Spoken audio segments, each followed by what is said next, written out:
check out these super sexy dragon eye dice that I got sent from onlycrits.com.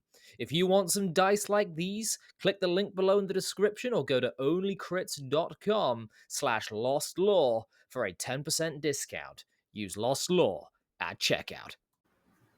Well, this wasn't planned. Hello, I'm Jack, the Lost Law Scholar. I am currently in the process of being blessed by Nurgle himself, so please do bear with me. I came across this little tweet by the Lord Otter here, and you know what? He asks a fantastic question because he himself is an author. I would recommend going and checking out his work. And he's asking how important is tradition in fiction and in our sort of genre, which is fantasy. I say tradition is paramount, and of course, the follow-up question is, what made the tradition, though? My answer is quite simple: mythology that stretches back into the mists of prehistory. It is something that informs humanity about humanity. In fact, I have written, not extensively, but written somewhat before on how modern fantasy, the modern genre, as we have received it down through the last 100 years or so, from Howard and Tolkien specifically, is a representation of mythology for modern readership.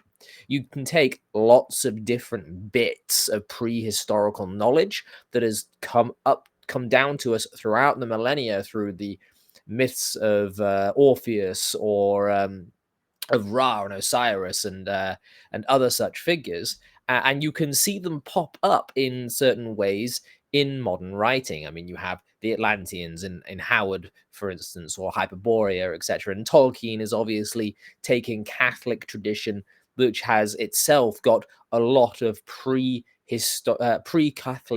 traditions mixed into it. He himself wanted to write a mythology for the English people, and so you find a lot of Saxon influence in there, with things like Beowulf feeding into it as well. And so you can look at the bloodlines of the modern fantasy genre and follow all the way back to the very basic beliefs and ideas about the world that the very early human societies would have had.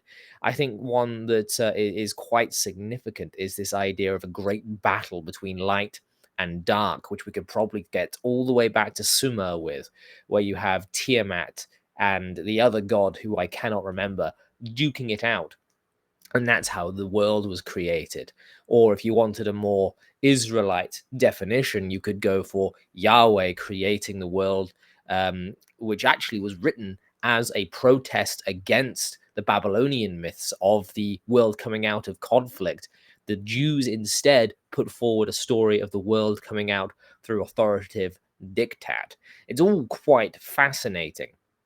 Now, there is a question then of, where do we go from here? So we've got these traditions, and there is a lovely little foreword in the Dwarves by Marcus Heitz, if I'm remembering correctly, where he talks about traditional dwarves being what is desired by most of his audience, and he calls traditional dwarves Tolkienian dwarves.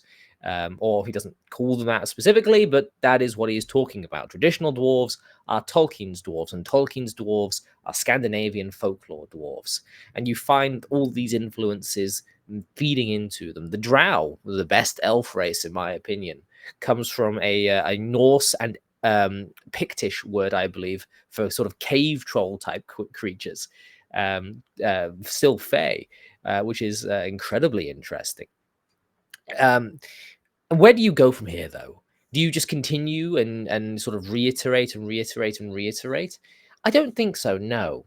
One thing that I find fascinating in a Dungeons and Dragons sort of way is that if you look at Appendix N, you've got a long list of authors, all of which were very much more well-read than we are today in myth and history. And they produce works that still stand to this day as quite excellent. Whereas the further along you go in Dungeons and Dragons history, you find works become less well rooted, I would say, and more derivative. And this is a quite hideous analogy, but I am fond of it because it gets the point across quite well. Today's Dungeons and Dragons is like pissing in one's own mouth because you're referencing yourself rather than drawing from the wellspring of mythology that these monsters and themes have sprung from. Orc, for instance, I believe the Latin word orcus is which we still use in D&D, is the god of undeath, or the demon of undeath. Orc, it sort of has this demonic heritage to its etymology, and as it has come down to us through the ages, in Old English it just meant monster, and now it refers specifically to sort of Tolkienian style monsters that are humanoid or pig snouted in a way, or in other ways slant eyed and slack jawed and sallow skinned. So you have these ideas that evolve, but they all have this wellspring. When you start trying to iterate on the mythology of the modern world, which is constructed out of a deconstructionist movement, you find things get a little bit awry. Now, throughout the 20th century, you do find that you get the postmodern interpretation of absolutely bleeding everything. And it's awful because the postmodernists like to go into a field, see a fence, and take the fence down without realizing its purpose. The fence could have been there for 30 years. There's nothing there anymore. Why is this fence here? Oh, now the bulls got loose and it's just gored you. Well done, Mr. Postmodernist. You see, that's what happens when you try and construct out of deconstruction. You put things back together in the wrong order and it just feels off. That's why you have, and I am sorry to make this quite political, that's why you have the sparkle orcs.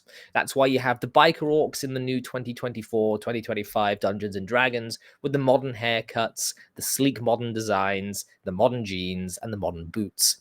It's why modern Dungeons and Dragons has seemed to become more about baristas and homecoming and getting your project to your professor instead of slaying the dragon, saving the princess, and saving the kingdom. It's a swap out of deep mythological meanings and themes, of good versus evil, of light versus dark, of shadow versus bright. And instead, you have a re-representation not of the whole of mythology from all cultures at all times throughout the world, but of modern California. And this is the weakness of the modern interpretation of fantasy. That being said, you can get things which are new, that give a new and fresh take on an idea, and that is then accepted into the stream of narrative, into this tradition. It is things that are apart from this tradition, fantastical heresies, if you will, that tend to not do so well, because the seeds of faith, if you like, that have been scattered amongst the weeds and amongst the stones rather than on good soil, to use a biblical analogy. And again, it's all about this feeding into this narrative tradition of humanity, not one specific culture or another, but realizing that humans as a species have a thing to say about things. And all mythology is humanity telling stories about what is truly human. The Olympians are humans writ large. Yahweh is the thing that humans go to make sense of the world, to calm the waters of chaos, to put Leviathan to sleep. And the Sumerian gods are the ways that humans explained the absolutely terrifying conditions that they had to live through without any sort of scientific method, so to speak. All of these stories can be traced even further back into prehistory. It's why you see things move in the dark or things go bump in the night. And these stories are what would have been swapped around campfires by our ancestors as they attempted to keep those monsters in the dark at bay. Telling stories, coming up with charms, with prayers, with spells, with seals. It's how they managed to keep themselves sane in a world that did not make sense to them. And today we use these as a sort of escapism, but the truths still remain.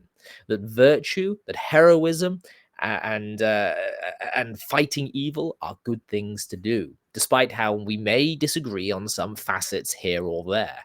What you find in modern fantasy is a retelling of human nature from antiquity and even further back, all the way down the line to us today. It is an unbroken chain of human expression. And that's why when you try and do things outside of that chain, when you deconstruct and try and create truly socially constructed things in its place, it just comes off as a bit naff. If you enjoyed this video, please do like and subscribe, and tell me what you think in the comments section below. And I need to go and get ready for a live stream later on. Have a good one.